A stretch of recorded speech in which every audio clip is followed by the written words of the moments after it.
Okay, so imagine you're in jail facing, a possible life sentence for allegedly poisoning your husband. Hmm? What do you do with all your time? I'm thinking maybe writing a memoir or just like pondering the meaning of life. Right. But if you're Curry Richens, this is the children's book author, Yeah. accused of doing just that, that you decide to crack open the LSAT books and start studying. Oh, wow. This woman accused of murder is actually studying to become a lawyer. It's pretty wild. It definitely raises some eyebrows. I mean, on the surface, it seems almost, I don't know, unfathomable.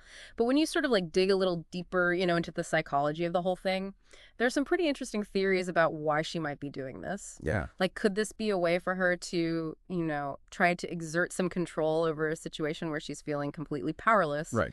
Or maybe it's, I don't know, a calculated move to kind of shape how the public sees her, All right, trying to present herself as someone who's striving for redemption. Okay, so let's back up a little bit for those who might not remember all the details of this case. Yeah.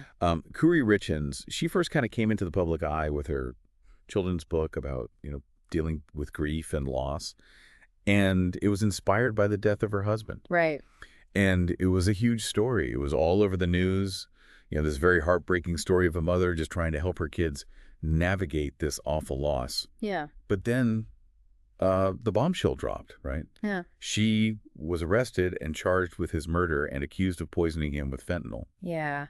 And this is where the whole narrative gets really complicated and murky. Right. I mean, Richen's friends and family are adamant that she's innocent. They completely deny the charges, and they're saying that the prosecution is, just picking and choosing evidence Right. and ignoring anything that might point to her innocence. Yeah. They argue that, she's a loving mother who would never even think about harming her husband. But then on the other hand, the prosecution is pointing to possible financial motives, Right. saying that she stood to gain a lot of money from life insurance policies. Oh, wow. And there were even, some rumors going around about previous attempts to maybe poison him before. Really? Yeah, so it's a real he said, she said situation. You've got both sides painting these vastly different pictures of Curry Richens. Right. And then you throw in this whole thing with her studying for the LSATs, and it just adds another layer of complexity. Right. It really makes you wonder, does it make her seem more innocent, like she's trying to use her time to maybe right a wrong? Well, Or does it make her seem more guilty, like it's some kind of manipulative tactic to sway public opinion? Well, that's the million-dollar question, isn't it? I mean, it's almost impossible to figure out in a case like this what's genuine and what's part of some strategy. Right. And that's exactly what makes it so fascinating, right? This ambiguity that forces us to grapple with how complicated human behavior can be. It really shows the limits of what we can truly know about a person and the fact that sometimes the truth is just, well, elusive. Yeah, it's really hard to know what to believe. Okay, speaking of complex cases, let's move on to another story that's been captivating the nation. And that's the Murdaugh family drama. Oh, yeah. In a recent docuseries, this is Buster Murdaugh. He's the son of convicted murderer Alex Murdaugh. He has finally broken his silence, Right. and he is vehemently defending his father's innocence. He's saying that his father could not possibly have killed his mother and brother, Right. and he believes that the real killer is still out there.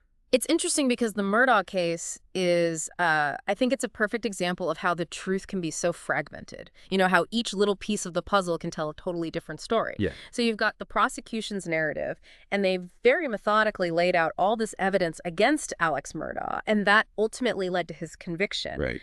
But then you also have Buster's perspective, and his perspective is fueled by, his loyalty to his dad. Right. And, this desperate need to believe that his father is innocent, despite all of the evidence pointing in the opposite direction. Right. And then there's this other layer to it all. Yeah. Right. There's the shadow of Stephen Smith's unsolved death that kind of hangs over this entire saga. Oh, right. And while there's no hard evidence linking Buster to this case, there are still all these rumors and speculations swirling around. Right. And that just further complicates this whole web of accusations and denials.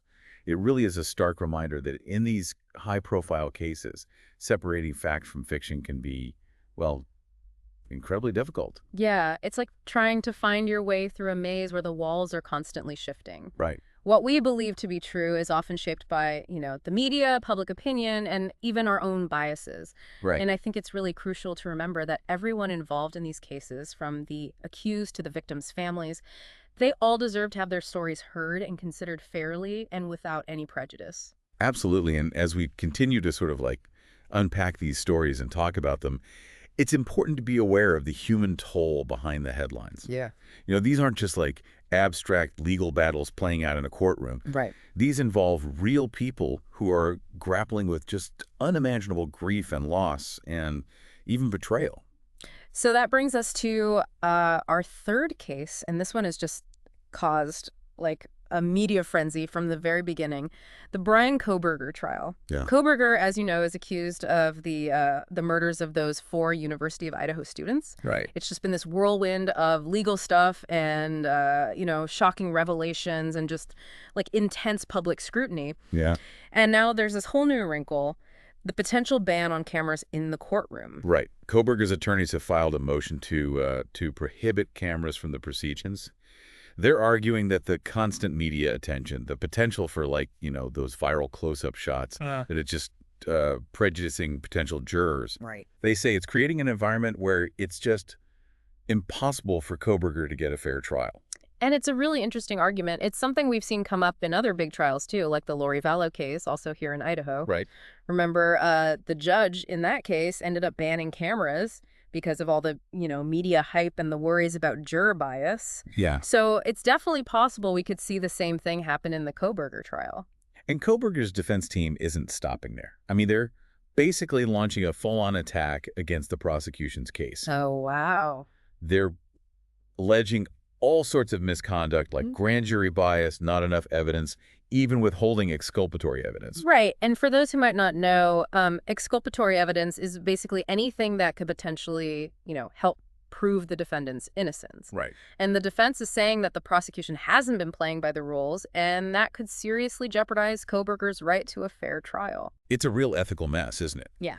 I mean, you want the public to be able to, see what's happening in these trials, to see how the justice system actually works. Right. To hold people in power accountable.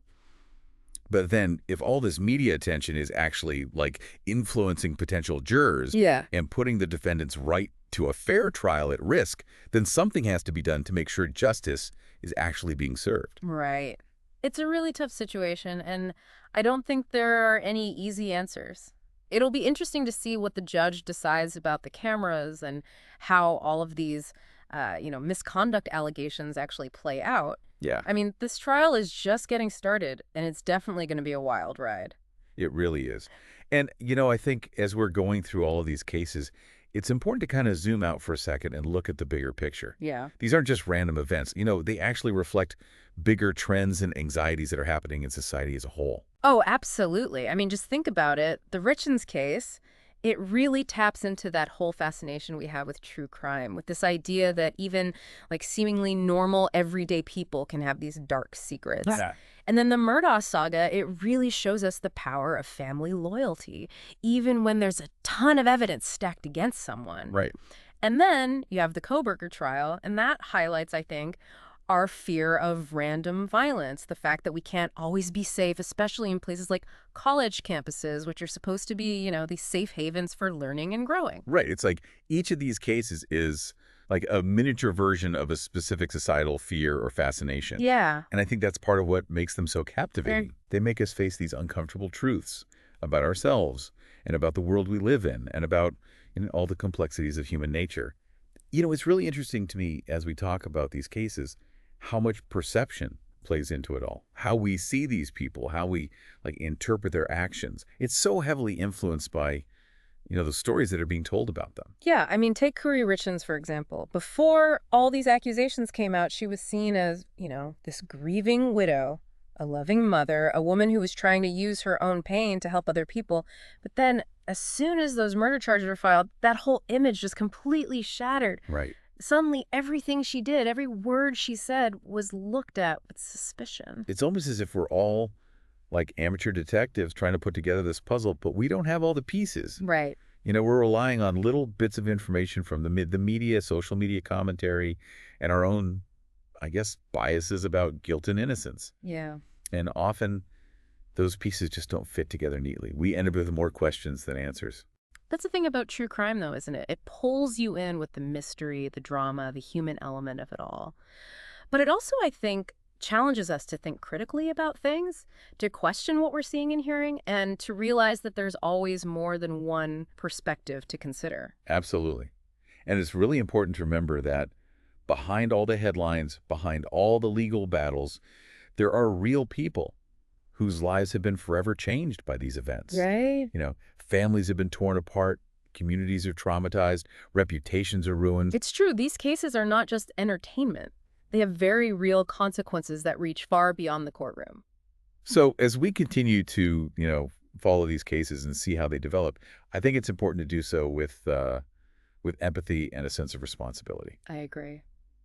Let's try to remember the human cost of these events. Yeah. Let's not rush to judge. Right. And let's really try to understand the complexity of these situations. Well, we've only just scratched the surface of these fascinating, complicated cases, and we really encourage you to, dig a little deeper, look into the details, and come to your own conclusions. Remember, critical thinking is so important when you're trying to navigate the world of true crime. And as always, we'll be back with more deep dives into the topics that matter most. Thanks for listening.